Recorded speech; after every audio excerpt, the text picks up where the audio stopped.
What's up everyone, this is the Panda Photographer and I wanted to show you guys how I color grade Micro Four Thirds footage from the EM1 4K mirrorless camera that does have a Sony sensor. Now take this video with a grain of salt. I'm not a professional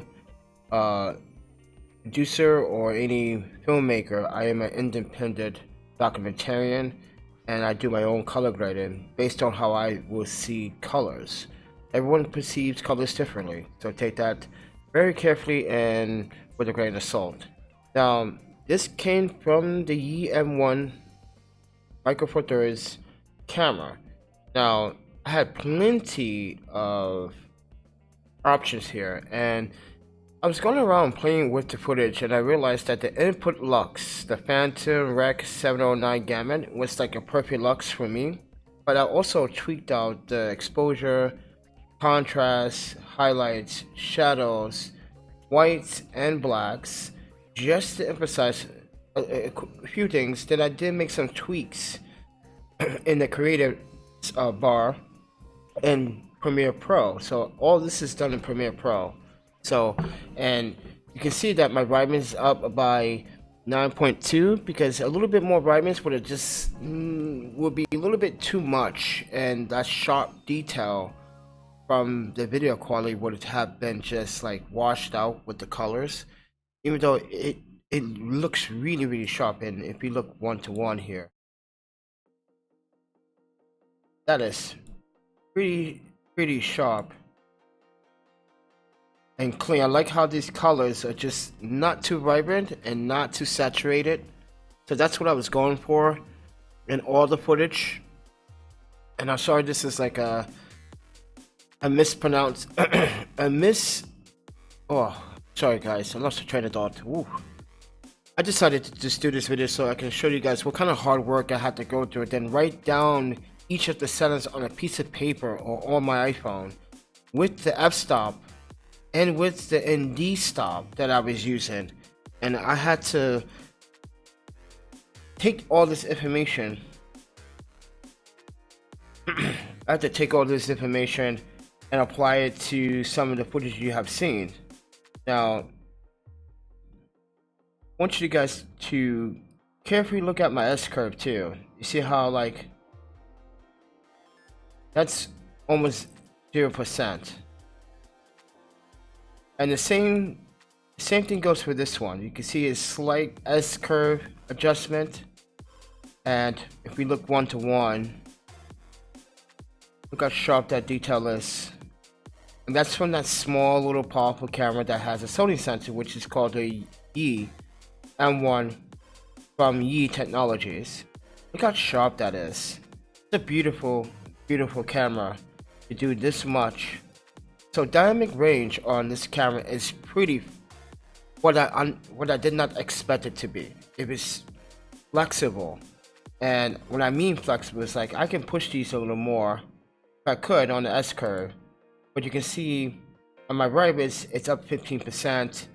Saturation is about 115, 116. Same thing. Everything's done with the input lux at Rex 709 gamut. You can see where all my settings are: exposure, contrast. I even adjust the color wheel adjustments. As you can see, the midtones are down a little bit, the shadows are slightly up, just slightly a bit, not too much, and the highlights are down. So you can see I fixed that color wheel and matching. And I can also go to the secondary and make some other color adjustments that I didn't have to do, but I did anyway. But this is why I would say that if you own a Micro Four Thirds camera, please don't discourage it. It's actually really powerful too. So I was actually recommending a camera from the Olympics, Panasonic, and my friend, he's graduating. He's asking me what camera should he buy under $500, and I recommended. What did I recommend it?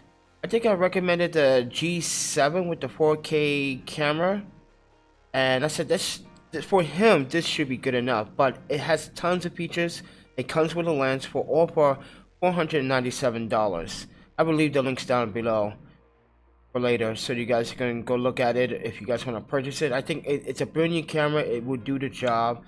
And now keep in mind with lenses, there is going to be some difference when it comes down to optical performance, sharpness, detail, contrast levels, color addition, flaring, ghosting, vignetted in the corners. But I was using a micro lens the whole entire process of this whole shoot.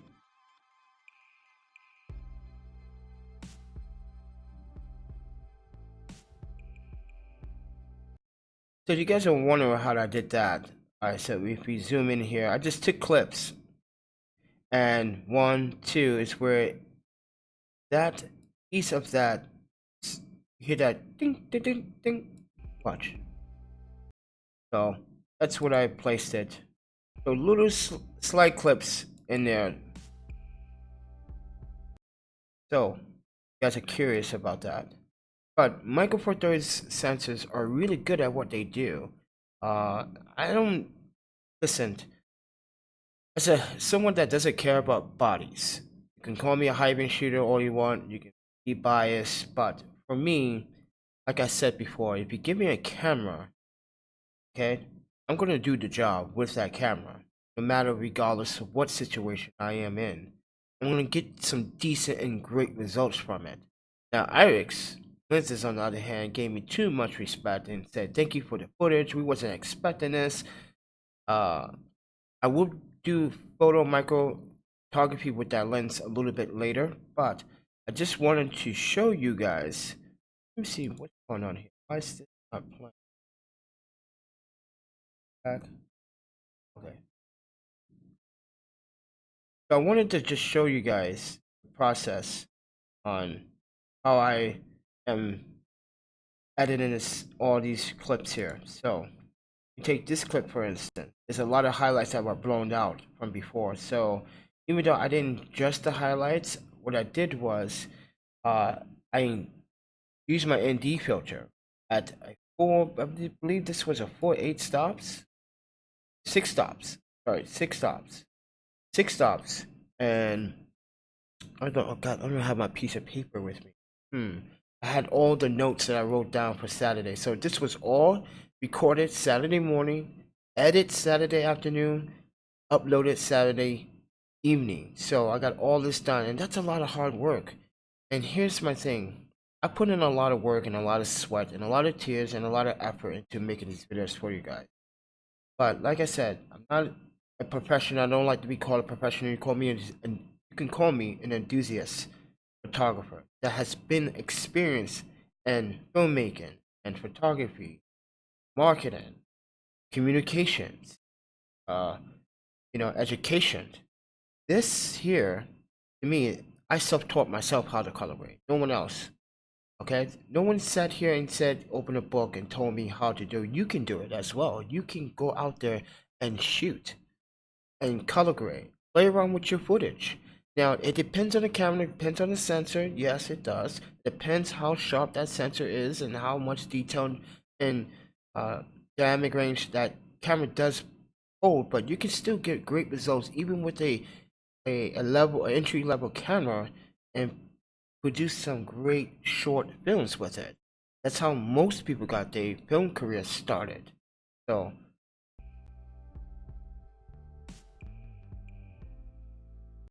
in this scene here, this was not too tricky, but you can see how my midtones are a little bit up this time, just slightly up here, and my shadows are up a little bit here. But my highlights are staying down. Which I think I use about 3 openings.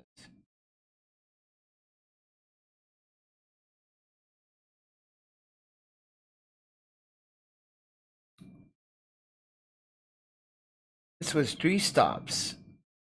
Yeah, this is 3 stops. I'm going to show you on the screen here, 3 stops. Yeah, and this one was 4 stops. Wow, that ND filter is really surprising me every day. Now, look at the footage carefully. I'll pause it for one so you guys can see. Now, a lot of people are making content on the zombie and right, and what they do is, here is my thing. Gary Undone did a video. I kind of find it not being fair because if you're gonna buy a $80 ND filter, buy another $80 ND filter or $100 ND filter, or something that's more expensive, than compare it. Don't compare the low ND filters that are really shitty and compare it with a, really good mid-range to expensive ND filter. I like his content, don't get me wrong. I just found it a little bit biased towards the brand Zombie because I like the Zombie ND filter. You can see here, do you see anything wrong with color shifting, sharp and detail? I'm gonna zoom in 50% so you can see how sharp that it's not losing. Now this is the ND filter. Now ND filters in some cases do lose some detail and some sharpness, but with my results, my editing, how I shoot manually when I'm filming, the Zombie ND filter presented better results than any other. I had a helio pan. If you guys remember that video I made like 2 years ago, I bought a helio pan for like what, $300? Dude, such a, it had a weird color shift to it at certain light conditions, and not only that, I lost a little bit of sharpness, and I wasn't very impressed. So I was just looking for an ND filter, and I came across like 2-3 years ago. I came across Zombie, so I bought the Zombie for $80, and this gave me better results. Now this may vary to videographer or photographer, but you can see here there's no shift in the colors in the skin tone. You see the contrast levels are staying the way they should be if I correct it. And when I'm color corrected, I don't see any what he's referring to because he didn't buy the German Scott edition. He bought a $28 ND filter, comparing it to a $100 ND filter. I don't find that very comparable. If you're gonna compare it to something that's more fitted in the same category that the ND filter is, which is advanced to expert, because Zombie ND filters are less expensive than most ND filters, and you get good quality from it. And these are my results from the Zombie ND filter with, mind you, no polarizer was used, even though you can combine the two to get better results for skin tone, but I didn't need to because I kind of like the way the sun was shining that day on people's skin and the reflection, and the ND filter that I was using, which is the Zombie ND 2-400 German Scott, which is around $70 for the 72 mil and $76 for the 77. I just bought a stamped out ring and put my 72, so I don't have to spend $80 for a new filter. And this is the results I get. And let's zoom in right here for one moment. And look how evenly bright that red is. That red is so bright. Not bright, but just the right color. Just the right color tone. The green, the blue. We go up. Look at his yellow shirt. At first I thought it was just the lighting, but it wasn't. If we go back, look how perfect. If you look at this guy with the sunglasses, look how perfect that sunlight is bouncing off some, I don't know what it was bouncing off, but it was giving him a nice Rembrandt lighting. And you can see from his nose, I was like, that's perfect. I'm glad to be in this. And mind you, I was across the street. I was about at least 250 feet away, and I got this. And this is how sharp it is on a micro four thirds using the Irix 150 micro lens. And you can see how sharp and detailed it is, even from this distance. This is zoomed in.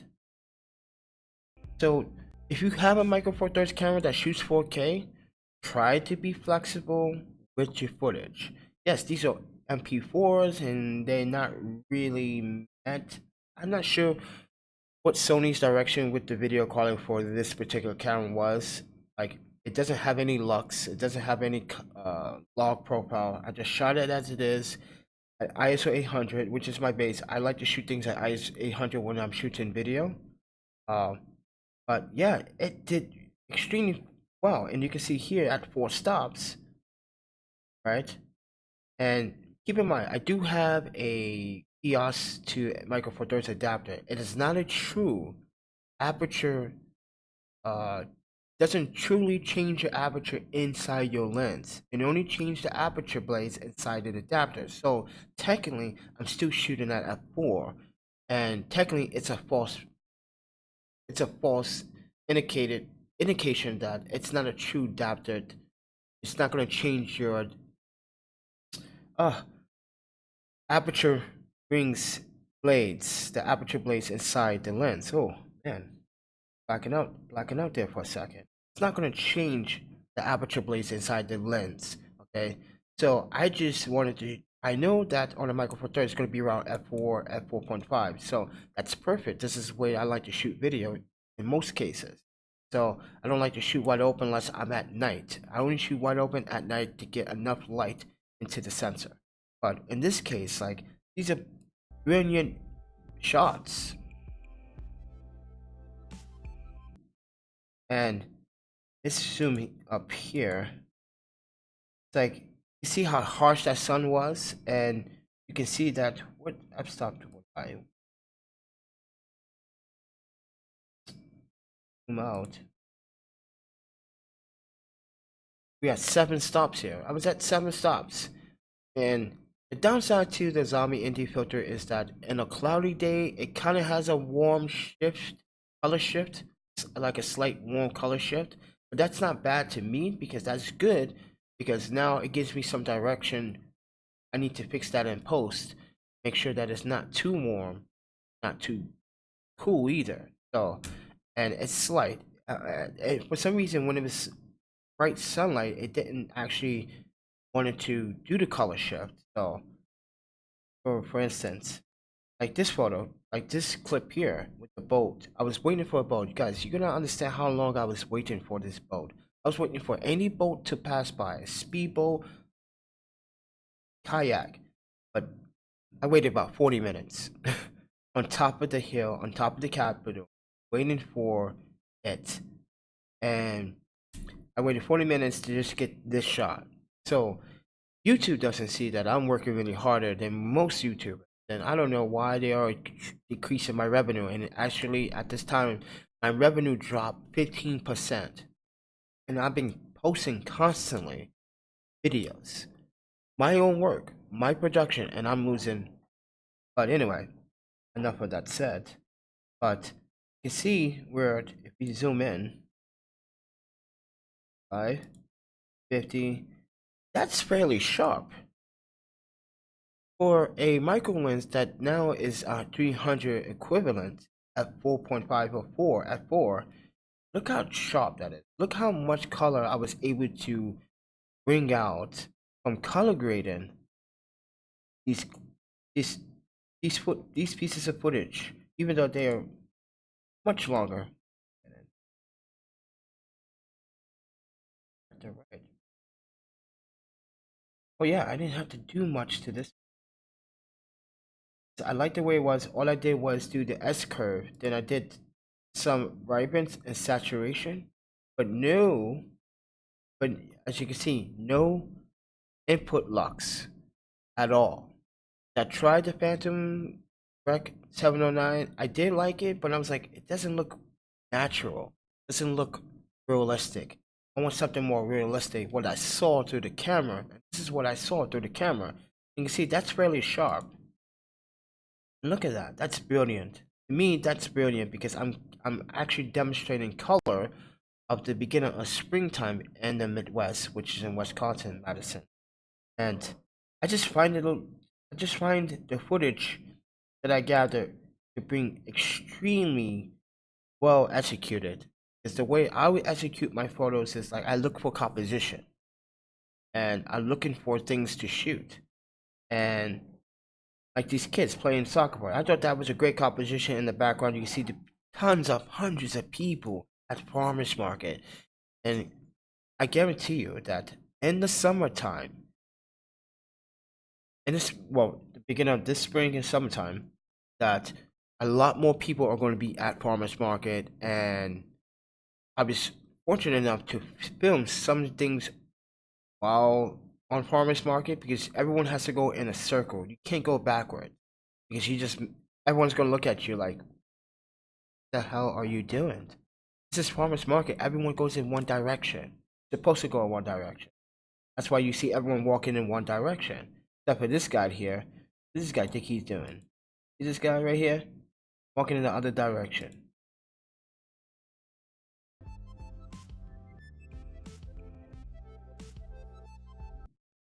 Alright, so guys, I want you to pay attention to this. Look how sharp that looks.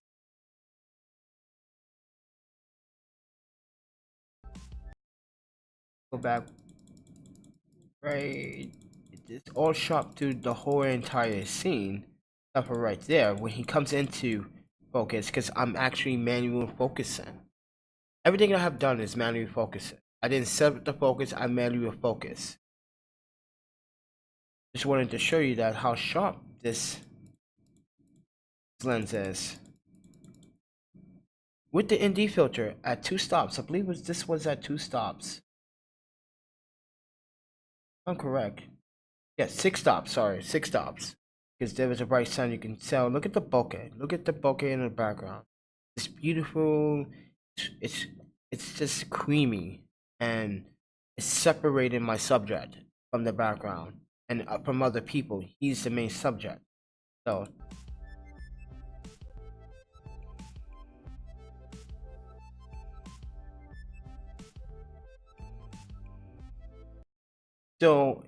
my little scam on this clip was to, if Park Bank wants, to work with me on a project, yeah, kudos. But I decided to go on top of the Capitol, shoot from on top, to give this corner of the street, which is King Street, a little bit of, awareness of like what's going on in this corner here. We got the food carts, you got Buddy Bites, which is like a steak place thing.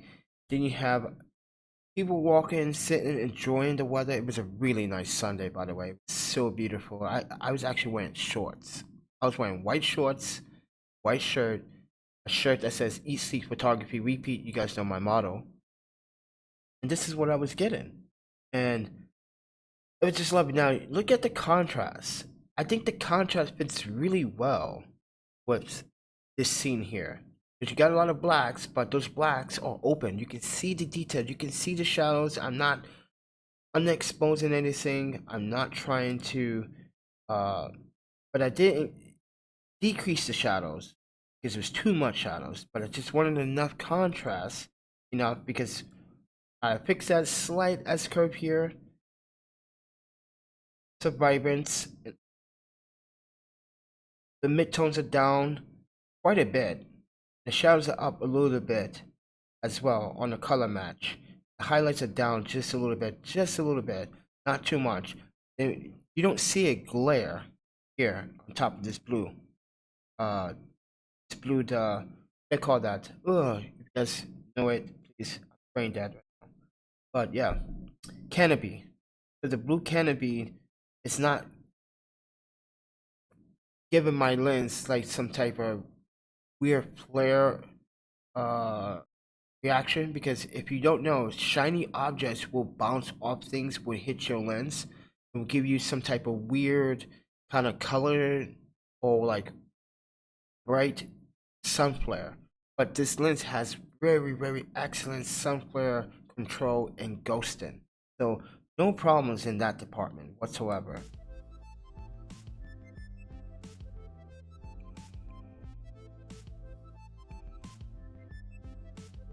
This is another shot that I manually focus. Now, it took me 2 times to nail this shot, and I thought it was sharp. It's slightly out of focus, just slightly, but, well, technically no, because I'm really focused on the tree. But I wanted to, like, see if I got the tree in focus. I actually was checking, and I do got the tree in focus. I'm not sure if you guys can see that, but this is the footage that I'm working with. from the camera. Really good results from this camera. You see how if we pull back this clip, play it back one more time.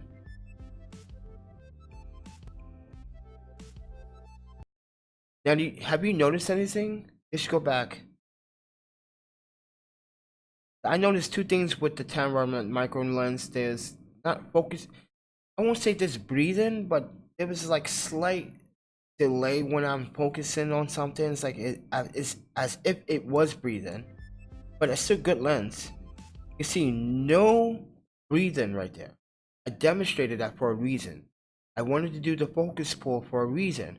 Wanted to demonstrate, is there any focus breathing? And from this clip, from on top of the Capitol, from what is that, a plant pot, all the way down to State Street, no focus breathing whatsoever. I find that to be a really excellent lens for videographers. So if you're a videographer and you want to, use micro lenses for these kind of shots, this is the shot. This is the micro lens that you should buy. Yes, they have it for Canon. You take the Canon mount version. You can mount it to the MC11 adapter, your Sony E mount, and get great results. If I can do this on a Micro Four Thirds, you can do this on a crop sensor or a full frame, and I guarantee you, you won't be disappointed on how this lens performs. Now, I do want to say some criticism to Kent Rockwell. Now, I know he's one of your favorite reviewers when he does product reviews on lenses, but he gave this lens a con because it was made in Korea, and I kind of find that a little bit biased, and I find him disillusional, like in a way, because think about it: Japan, South Korea, all in Pacific Asia. And I'm sorry, when Rokinar came on the scene, everyone was talking about Rokinar. Even their budget cine lenses had some focus breathing, but they were really good at what they do for the price value.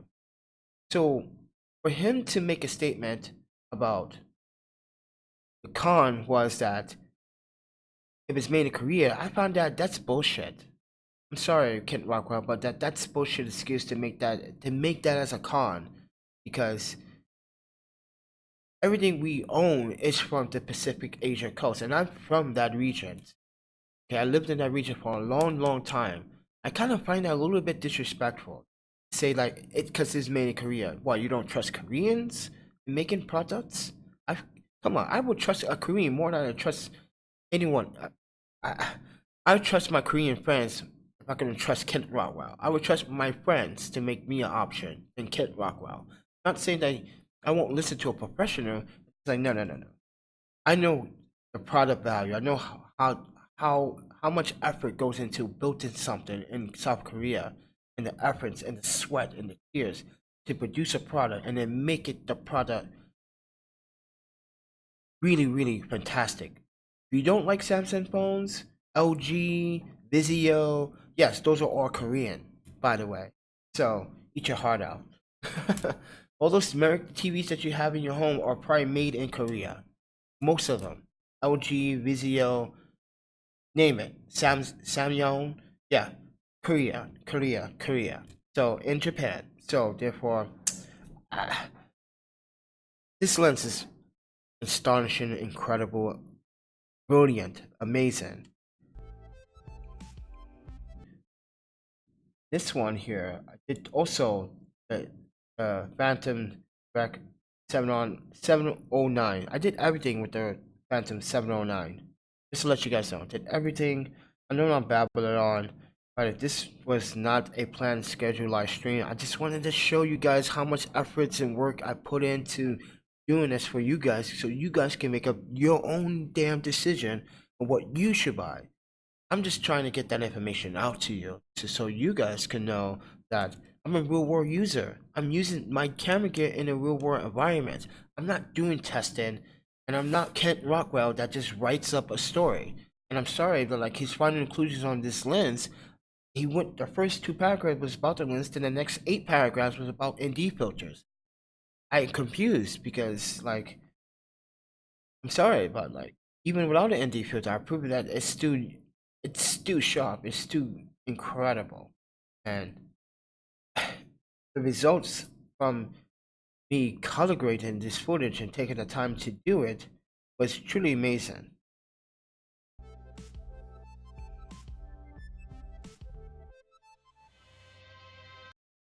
Thank you, Irix, for sending this to me as well, because this is one of their promos, and you guys didn't see the promos. I guess I will play it for you guys.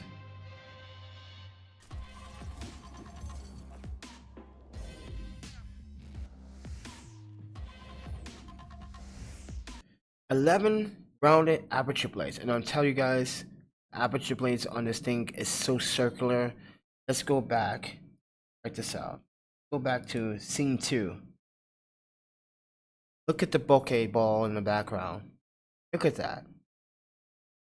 Now that's coming from some type of light that has some type of textures in it. So don't mind the little bumps you see in the bokeh ball. That's coming from a texture within of the object itself.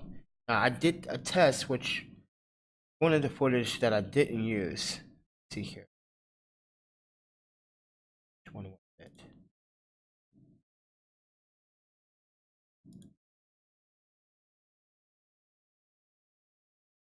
There's a lot of footage I didn't use, tons of it. And just to let you guys see, hold on one.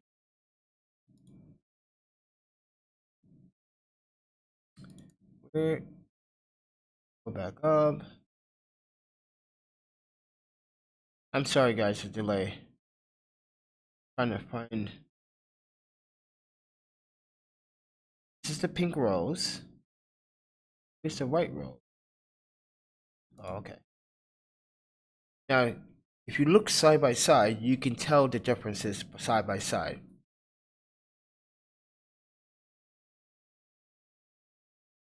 Now, look at side by side. Can you guys tell me what is the difference? Because I see a big difference on my end. I'm not sure how the YouTube compression is uploaded this properly, but you can see where this is color graded. This is not. This is the stock footage. It looks right, but you take a look. The greens are a little bit more saturated and more vibrant here. You see in this area, this is more defined. In this area, you can see from the bottom here, the background itself is much cleaner and more defined. You can see the bokeh balls are a little more sharper and detail. And you can see what's going on inside that bokeh ball, which is probably from the object that it was using. Right? Yeah, look at that. That's, I mean, that's beautiful. That's amazing. And look how creamy it is. Now, if we compared shot, it rose. Okay, let's compare pink rose. Now, I do like the stock footage, but if you look at the bottom here, it's a little dark. So I wanted to bring this out a little bit more, make that pink flow into that green of the stem. Wanted to do that for a reason. Now you can see that how much this area here on the stock footage is a little bit oversaturated. This here is not oversaturated. It's much cleaner. This area here is more defined, more brighter, but you can see more detail in my opinion from this. You can see detail from this, but I wanted to shine a little bit more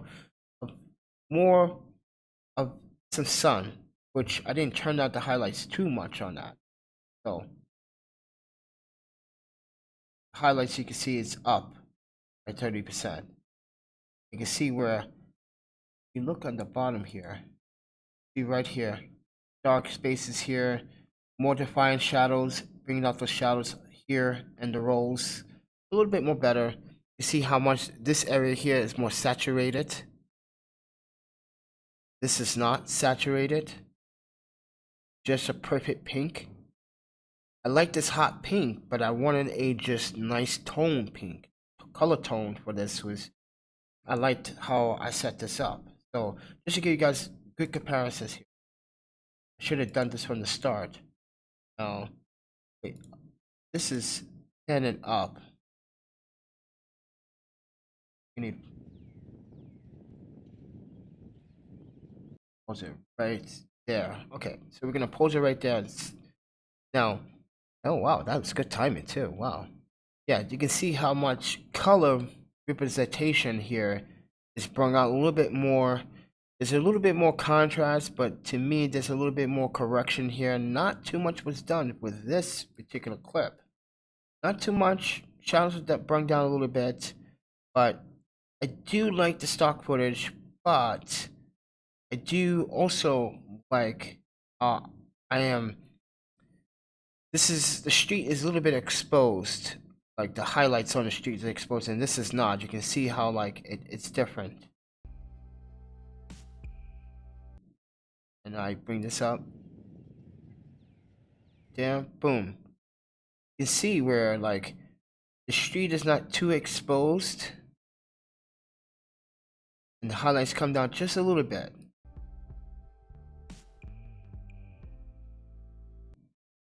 And here we are. But yeah, this is my process of editing footage from the 4K camera, and I do go through all these tweaks and curves and creative tools and basic corrections and color wheels and HSL like secondary. Sometimes I toy with that just in case. But the best thing about doing this is that I could go in here, I can fix colors, which is hues versus saturation. So hue and then saturation is down. So, and I can do that if I want, and which this is the second version because you can see right here on the an Adobe catch file that this is version 2. So this is version 2. So I did some color adjustments with version 2 than version 1. You may have seen that between when I uploaded for myself and when I uploaded for Irix. But yeah, so if I want, I can bring more of this blue out here, but I find the blues to be more perfect because that Sony sensor is giving me what I want. And it's pretty ideal on this camera for Micro Four Thirds. And Sony, thank you for letting technologies grab a hold of this sensor. This sensor is pretty damn good, and I really like it. I really do appreciate the camera being sent to me to play around with, and I get to keep it. So it's a fun little It's a fun, powerful camera that can do a lot for video. Now I'm going to do a low light test in the future, so expect to see more results from that. But I want to actually adapt some Panasonic lenses and meta boosters to give you guys a better idea. I would shoot as a documentarian at night, and I would shoot wide open at 1.8. Now, I don't want to make the investment to buy a uh, Sigma 1835 for the Panasonic, because that's an extra lens I gotta carry around, and that lens is pretty heavy as it is. But it's really good. It's really freaking good for video. So maybe I will find someone that has a Panasonic version or a Canon version that with an adapter to loan me to do the test. But yeah, these are really great results from the camera, and this is how I will color grade Micro Four Thirds footage. Now, yes, I can do a lot more with this footage. I can add bucks if I wanted to. Let's say I add a Fuji f125 Kodak. I can do that to the footage if I wanted to. Or boom, I can add a little bit of film look to it. That looks great too, but I just don't like it. I don't like that one either. So I'm very picky and very selective. Dude, that looks great, but I still like the natural look. So I'm gonna go with the natural look because this is what I expect from the camera look out when you're losing third-party lenses. If they ever do purchase this camera and the lens. So keep in mind, like I said, add on Panasonic or Olympus lenses or Olympic lenses or Panasonic lenses, that you're gonna get different results based on the glass and the optics performance and how much light transmission comes through that f-stop using Micro Four Thirds sensors. But yeah, these are the great results from Micro Four Thirds sensor, and everything was shot at ISO 800. So I just like how it present colors. It's like, oh, this is a no-brainer. Okay, jeez, I'm done. I'm good. Like, and yeah, I like how someone commented on YouTube and on YouTube, Instagram, say, yeah, nice shot of the girls. I'm like, that was not my intention, but I want to show you guys how spring is bringing out that love, that meetup group. Because in Madison, there's like 8 women to every one man. I'm serious. There's more women here, and it's it's not really. I'm gonna say this right now. There's some really decent men here, and there's some sloppy men. And let me tell you, there's too many women out here. It should not be about appearances and anything like that. But man, there's like 8 women to every 2 men. It's like, what? Like, I shouldn't be single. I'm very selective. But I just want to show you guys the results from this. So if you guys do like the video, you guys like me talking about this, how I color grade as a travel photographer, it's on the road. I'm literally on the road. I'm traveling, I'm staying at weird places, campsites, and all that great stuff, trying to capture moments. This is what I do. I take risks with my gear, but I have my gear security locked. I'm not going to try to get my stuff stolen this year. Last year was not the year for me. Oh man, gun pointed in San Jose. That was not cool at all. Drone got stolen. Yeah, laptop got stolen. That was not a good.